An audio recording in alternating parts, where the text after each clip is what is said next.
کہ اگر وراثت تقسیم نہ ہوئی ہو تو ایسے گھروں میں جانے سے چیزیں استعمال کرنے سے بھی اعتراض کرو، کیونکہ جوائنٹ اونرشپ کریٹ ہوئی ہے، آپ دوسرے کے مال کو بغیر اجازت استعمال کرنے جا رہے ہیں۔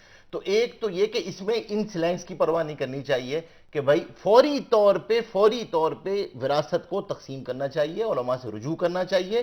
اور اس میں جو سب سے بڑی پرابلم آتی ہے، گراؤنڈ ریالٹی پرابلم کہاں پر ہے، وہ پرابلم یہ ہے کہ ہم اپنی ملکیتوں کو واضح نہیں کرتے ہیں، ڈسکلوجرز ہی نہیں ہوتے ہیں، یہ پتہ ہی نہیں ہوتا۔ اور خاص طور پہ گھر میں استعمال ہونے والی اشیاء، عام طور پہ یہ کرتا جاتا ہے کہ بھائی یہ تو سبھی کی ہیں، یہ برتن، یہ الماری، یہ بستر، یہ سبھی کے ہیں، یہ گاڑی سب کی ہے، یہ مشترکہ۔ اب مسئلے آتے ہیں، کیونکہ ظاہر سی بات ہے اگر وہ میت کی ملکیت ہی واضح نہیں ہوگی تو میراث کیسے جاری بالکل ملکیت واضح ہونی چاہیے، ڈسکلوجرز پراپر ہونے Disclosures چاہیے۔ ضروری اور ہیں۔ اگر زندگی میں کسی کو گفٹ کیا ہے تو پرسیپشنز پہ نہ کریں، اس کو تحریر میں لائیں ٹھیک ہے، اور سب کے علم میں لے کر آئیں کہ اب یہ چیز میری ملکیت سے نکل چکی ہے۔ بالکل ٹھیک ہے۔ کچھ سوالات لے لیتے ہیں کیونکہ اس وقت بہت لوگ انتظار کر رہے ہیں۔ جی السلام علیکم۔ ہلو السلام علیکم۔ جی سروت صاحب ملیشیا سے۔ جی ملیشیا سے بول رہا ہوں۔ منیب صاحب ماشاءاللہ آپ کا پروگرام دیکھ کر بہت خوشی ہوتی ہے اور بہت اس سے ہم نالج لے رہے ہیں۔ اللہ تعالیٰ تو قبول فرمائے۔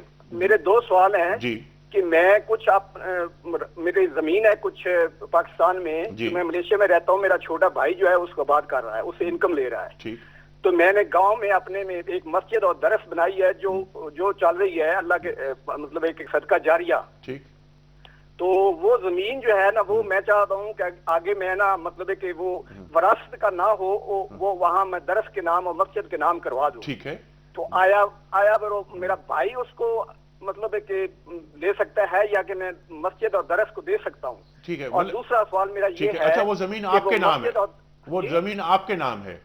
جی میرے نام ہے۔ اچھا ٹھیک ہے، تو میرا بھائی آباد کر رہا ہے اور بھائی میرا مطلب ہے کہ اسے انکم لے رہا ہے۔ ٹھیک ہے، تو میں چاہ رہا ہوں کہ میں وہ درس اور مسجد کے نام کروا دوں، ٹھیک اگر ہے۔ وہ ایک صدقہ جاریہ میرے والدین پہ جی، چلتا رہے، جی وہ ہاں، آگے بالکل، وراثت نہ ہو۔ ٹھیک ہے، مطلب تو دوسرا سوال میرا جی، یہ ہے کہ میں مطلب ہے کہ وہ مسجد اور درس جو ہے اس کا زکوٰۃ یا میں تنخواہیں یا بجلی کے بل وہ جو میں ادا کر سکتا ہوں؟ جی یعنی اس انکم سے جو کہ یہ زمین آپ جب دے دیں گے انہیں تو اس کی انکم سے؟ نہیں میں مطلب ہے کہ میری جو زکوٰۃ میرے ذمہ بنتی ہے، اچھا، یہ دوسرا میرا سوال ہے۔ اچھا جو میرے زکوٰۃ بنتی ہے اس سے آیا میں وہ مسجد کا درس کا یا قاری صاحب جو ہیں اس کی تنخواہیں میں ٹھیک ہے، دے سکتا ہوں؟ زکوٰۃ کے ذریعے پیمنٹ ہو سکتی، ٹھیک ہے، بالکل، بہت شکریہ، آپ رکھتے ہیں سوالات۔ جی السلام علیکم۔ وعلیکم السلام، جناب والا۔ میں طاہر محمود بول رہا ہوں کوئٹہ سے۔ جی طاہر صاحب، عرض یہ ہے کہ میں نے دو مختصر سوالات پوچھنے اور ان جی کی مکمل وضاحت چاہیے مجھے، جی جی مطلب اوتھینٹک وے جی جی سے۔ جی ہمارے علماء موجود ہیں۔ جی شریعت اسلامیہ کی روح سے ماں کی طرف سے یا نسبت سے وراثت کا کیا لا متناہی سلسلہ قائم ہے یا نہیں ہے؟ کیونکہ میں نے اسی نوعیت کے پروگرام جو کہ مستقل ریڈیو پاکستان سے چلتا ہے حی علی الفلاح، اس میں جناب ڈاکٹر طفیل ہاشمی صاحب نے اسی قسم کے سوال کے جواب میں عرض کیا تھا کہ ماں کی طرف سے لامتناہی سلسلہ وراثت کو قائم نہیں رکھا گیا، جبکہ سراجی اور کچھ علماء کی رائے شاید اس سے مختلف ہے۔ سراجی ایک کتاب ہے وراثت کے سلسلہ میں۔ دوسرا سوال یہ ہے کہ بعض ایسے لوگ جو کسی جور و جبر کی بنا پر یا کسی اور طرح جائز و ناجائز طریقے سے ایسی جائیدادوں پر قابض ہو جاتے ہیں جن میں شرعاً ان کا حصہ ثابت بھی نہیں ہوتا اور وہ اس میں مقیم رہتے ہیں، اور اس حوالے سے شریعت اسلامیہ کے کیا احکام ہیں؟ میرے علم کے مطابق ایسی صورت میں ناجائز طور پر قابض ہو کر رہنے والوں کے نیک مال کی بھی کوئی حیثیت نہیں اور ان کا کھانا پینا بھی حرام ہے۔ برائے کرم آپ تفصیل سے اس پر روشنی ڈالیے۔ بالکل ٹھیک ہے، تو اس کا جواب آپ نے خود ہی دے دیا۔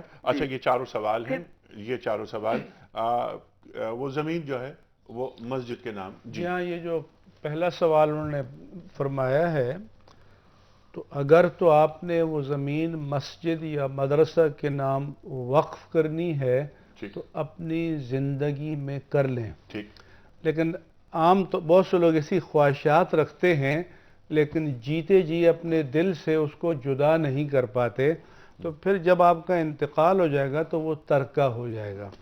اگر آپ نے وصیت کی ہے تو پھر اتنی زمین آپ کے کل ترکے کا 1/3 ہے تو وہ اس طرف چلی جائے گی، اور اگر کل ترکے کے 1/3 سے زیادہ ہے تو پھر جو زیادہ مقدار ہے وہ وراثت میں چلی جائے گی۔ جی دوسری بات جو میں ان حضرات سے کہنا چاہتا ہوں